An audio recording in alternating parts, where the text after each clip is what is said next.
చూసిండ్రా సొంత పార్టీ నాయకునికి స్వాగతం పలుకుతుంటే పోలీసులు ఎట్లా అరెస్టు చేస్తున్నారో ఇదేం పద్ధతి రక్షక భటులది. కారు గుర్తు పార్టీలున్న ఎమ్మెల్యే కడియం శ్రీహరికి కంట్లే నలిసినట్టు కాదా ఇట్లా చేసుడు. పోలీసులు ఈ తిరిగా ఎక్కువ చేస్తున్నారని తెలిస్తే కడియం సారు ఎంత బాధపడతాడు ఏం కథ. తను చిల్పూర్ గుట్ట ఆరంభోత్సవానికి వస్తున్నాడని తెలిసి సొంత పార్టీ కార్యకర్తలు స్వాగతం పలికితే అదేమన్నా పెద్ద నేరమా? బీఆర్ఎస్ పార్టీ ఎమ్మెల్యేకు స్వాగతం పలికితే తప్పెట్లయితది?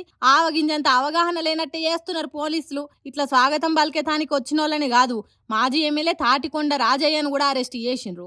అగో వాళ్ళ పార్టీ లీడరేనాయే, వాళ్ళు కలిసి మీటింగ్లు పెట్టుకున్నోలేనాయే. అట్లా ఎందుకు అరెస్ట్ చేస్తారు? జనగామ జిల్లా చిల్పూర్ గుట్ట గుడి కొత్త పాలక వర్గం ప్రమాణ స్వీకారానికి కడియం శ్రీహరి వస్తున్నారని ఇగో ఈ తిరిగి ఎక్కువ చేసిండ్రు పోలీసులు. ఇదేం పద్ధతి కావచ్చు?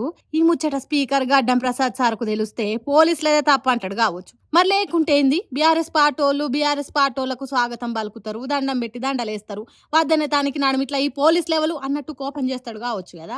ఏందో ఏమో పోన్రి ఈ పార్టీ ఫిరాయింపులలో. పార్టీ మారిండో మారలేదో, ఏ పార్టీలు ఉన్నారో ఏ పార్టీలో లేరో పబ్లిక్కే కాదు వాళ్ళకే తెలుస్తలేదు.